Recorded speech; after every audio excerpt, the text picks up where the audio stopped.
Terima kasih Anda masih di Kompas Siang. Saudara, dalam Undang-Undang Aparatur Sipil Negara yang diatur di Undang-Undang Nomor 20 Tahun 2023 menegaskan guru sekolah negeri wajib berstatus PNS atau P3K mulai 1 Januari 2027.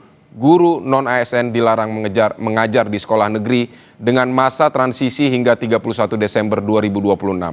Bagi honorer yang terdata di Dapodik Desember 2024. Berdasarkan surat edaran Menteri Pendidikan Dasar dan Menengah nomor 7 tahun 2026 tentang penugasan guru non-aparatur sipil negara pada satuan pendidikan yang diselenggarakan pemerintah daerah tahun 2026 tertulis pada poin nomor 3, guru non-ASN tetap melaksanakan tugasnya pada satuan pendidikan yang diselenggarakan pemerintah daerah. Tertera penugasan guru non-ASN dilaksanakan sampai dengan 31 Desember 2026. Dan untuk membahas, saudara, lebih lanjut soal larangan guru yang non-ASN mengajar pada 2027, kita sudah terhubung dengan anggota DPR Komisi 2 dari fraksi Partai Gerindra, Aziz Subekti. Selamat siang Pak Aziz, terima kasih untuk waktunya di Kompas Siang hari ini. Pak Aziz, ini Anda menyebut... Baik, Pak Aziz, Anda menyebut larangan ini sebagai masalah konstitusional dan soal keadilan. Jadi bisa disebutkan Pak, pasal mana di Undang-Undang 1945 yang dilanggar oleh Permendikdasmen nomor 10 tahun 2026 ini? Jadi intinya saya mau diskusi ini karena ini kan sudah menjadi diskursus publik soal tenaga pengajar non-ASN. Walaupun sebenarnya bisa aja saya telepon ke menteri-menteri yang bersangkutan atau berkomunikasi. Ya. Tapi ini udah menjadi diskursus publik. Yang pertama saya mencatat ada beberapa hal, Mas, terkait dengan surat edaran Mendikdasmen itu. Pertama adalah soal batas waktu yang tadi disebutkan tanggal 31 Desember 2026 masa akhir mereka mengajar. Itu disebutnya untuk kepastian, padahal itu membuat secara persepsi membuat guru non-ASN ini malah justru terteror kan, walaupun sudah dijelaskan melalui berita di Kompas TV juga bahwa itu merupakan kepastian, tapi perlu dijelaskan kepastian yang seperti apa. Itu kan belum ada aturan barunya lagi setelah tanggal 31 Desember 2026 itu mereka mau dijadikan apa. Kemudian yang kedua, ketidakpastian skema pengangkatan. Kan kita sudah mengalami pengangkatan tenaga honorer itu menjadi tiga kelompok, ada ASN, kemudian P3K, kemudian P3K paruh waktu. Nah, skema pengangkatan ini menurut mereka P3K paruh waktu ini tidak adil karena mereka ini tidak pernah paruh waktu dalam mengajarnya itu. Nah, ini asumsi ini sejalan dengan apa yang pernah dikeluarkan oleh Permenpan RB pada tahun 2025 yaitu nomor 16. Nah, soal melanggar konstitusi itu, yaitu jelas pasal 31 kan, bahwa negara ini wajib untuk mencerdaskan kehidupan bangsa, itu saya potong di tengah ya. Kemudian ada yang ketiga yang dari surat edaran Mendikdasmen itu, yaitu soal kemampuan fiskal daerah. Jadi kalau tenaga honorer, tenaga pengajar non-ASN yang melihat daerahnya itu fiskalnya bagus, mungkin dia tidak akan risau, tapi ketika risau itu berbahaya juga karena ini kan masih mengajar juga. Nah, saya menyarankan yang pertama untuk soal masa akhir itu cobalah duduk bersama, ini harus diselesaikan secara permanen dari pihak-pihak terkait pemerintah. Kemudian yang kedua, soal fiskal ini kalau fiskalnya memang tidak mampu karena ini soal pendidikan, soal pengajar, pemerintah pusat itu harus turun tangan. Kemudian yang keempat, ada exclusion error. Nah, ini yang paling banyak dikeluhkan oleh mereka. Nah, exclusion error itu juga terjadi pada data penerima manfaat bantuan sosial. Dan ini data pokok pendidikan ini juga bermasalah juga. BPK bahkan pada sidang paripurna terakhir itu melaporkan ada temuan Dapodik itu memang harus diperbaiki. Nah, rata-rata mereka yang diperintahkan untuk tanggal 31 Desember tahun 2024 itu datanya masuk, itu justru mereka-mereka yang berhak tidak masuk. Nah, ini harus ada terobosan pemerintah itu untuk mundur ke belakang, mengoreksi kembali adanya exclusion error pada basis data Dapodik itu. Karena kasihan mereka yang sudah mengajar bertahun-tahun, tetapi pada faktanya mereka tidak masuk dalam Dapodik. Kemudian yang kelima, kesenjangan lintas sektoral. Ini kan soal tenaga pengajar non-ASN ini tidak hanya di Kemendikbudrismen, juga ada di Kementerian Agama dan kementerian-kementerian lain, termasuk di Dikdasmen itu ada juga Dirjen Luar Sekolah itu PKBM. Kemudian ada juga yang swasta. Bahkan kalau secara sosiologis, swasta ini ya yang paling memberikan manfaat besar terhadap pendidikan nasional kita. Kemudian yang terakhir, Mas, ini kan ada komitmen pemerintah yang baik pada pertengahan tahun 2025 yang disampaikan oleh Menteri Sekretaris Negara Bapak Prasetyo Hadi, bahwa pemerintah akan secara bertahap menyelesaikan tentang tenaga non-ASN secara bertahap, secara adil.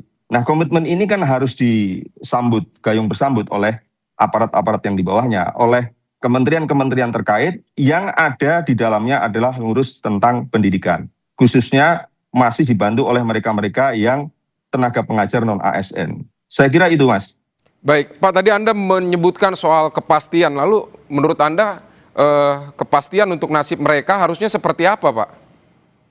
Ya, kita tidak boleh menegasikan apa yang pernah menjadi pengabdian mereka. Coba kita secara jujur dan punya empati lah. Mereka-mereka yang mengajar di luar non ASN, mereka di wilayah 3T, di NTT, ada di Pasuruan, Pagurungan Kecil, ada di daerah saya juga. Mereka itu sudah bertahun-tahun, puluhan tahun mengajar. Ada yang di sekolah swasta, ada yang di sekolah negeri. Mereka tidak boleh diabaikan begitu saja. Karena mereka memiliki landasan konstitusi. Negara memiliki landasan konstitusi untuk memikirkan nasib mereka, Mas. Itu. Dan itu saya kira semangat ini sesuai juga dengan yang dipikirkan, dikerjakan, direncanakan, dieksekusi oleh Presiden Prabowo Subianto. Baik, artinya menurut Anda apakah harus ada pengangkatan saja langsung begitu atau seperti apa, Pak? Nah, tentu karena kita bicara tentang sistem, ini kan bukan ngangkat 1-2 orang. Sistemnya harus dipikirkan. Nah, saya mengusulkan memberikan wacana pemerintah mungkin perlu membentuk semacam satgas bersamalah, karena ini kan lintas kementerian, lintas sektoral, bahkan ada Pemda. Bagaimana mereka-mereka ini yang memiliki hak untuk melanjutkan pengabdiannya itu dipikirkan, atau melalui peraturan pemerintah, atau hanya membentuk satgas yang bisa disebut sebagai integrative policy leadership. Jadi mereka itu tidak hanya koordinasi, tapi punya wewenang untuk memutuskan bahwa si A, si B, si C, itu mereka harus diangkat menjadi P3K atau P3K per waktu atau ASN. Saya kira seperti itu solusinya, supaya ini permanen, karena pemerintah sudah tidak mungkin lagi untuk melakukan skema menerima tenaga honorer di kemudian hari. Ini harus diselesaikan yang sudah ada ini. Berarti perlu dipertimbangkan masa kerja, masa pengabdian mereka yang sudah panjang untuk kemudian langsung saja dibentuk satgas untuk boleh mengangkat mereka, seperti itu ya, Pak ya? Ya harus, karena gini, bayangkan ya, kita ini kalau tidak ada mereka, tidak ada sekolah swasta, bagaimana negara ini mau mencerdaskan kehidupan bangsa? Itu sesuatu hal yang jauh sekali.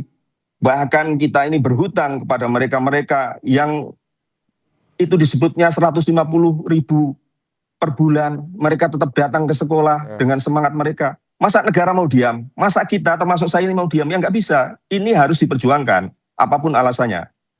Baik, Pak Aziz, tadi Anda juga menyebut soal memikirkan kembali masa akhir yang per 1 Januari ini.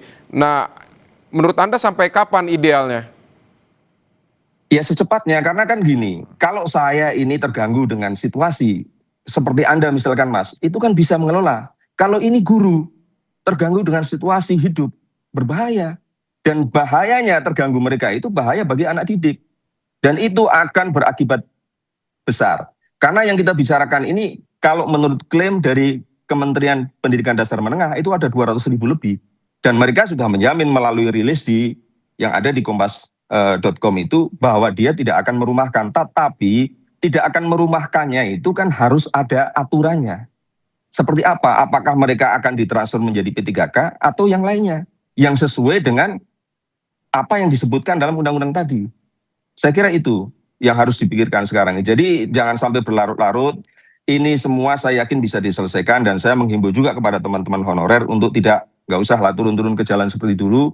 pemerintah saya kira akan berpikir keras, dan saya dari Partai Gerindra dan bersama Presiden Prabowo akan memikirkan hal-hal yang seperti ini sampai tuntas. Baik, kalau di DPR sendiri apa yang akan dilakukan, Pak? Ya kita kan bagi Gerindra ini kan bagian dari pemerintah, ya akan berkomunikasi secara informal, menyampaikan bahwa nggak bisa tenaga honorer ini kemudian istilahnya habis manis sepah dibuang. Seperti tadi misalkan ada execution data yang error tadi, itu harus diperbaiki lah. Jangan sampai gara-gara kita punya sistemnya itu membuat orang diperlakukan tidak adil. Jadi banyak sekali sebenarnya keluhan-keluhan itu yang selama ini sampai ke Komisi 2.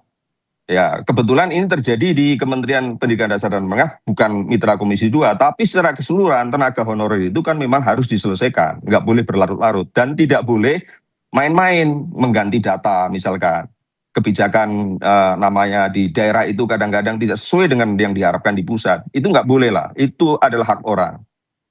Baik, Pak Aziz Subekti, anggota Komisi 2 DPR dari fraksi Partai Gerindra. Terima kasih untuk sudah berbagi pandangan di Kompas Siang hari ini.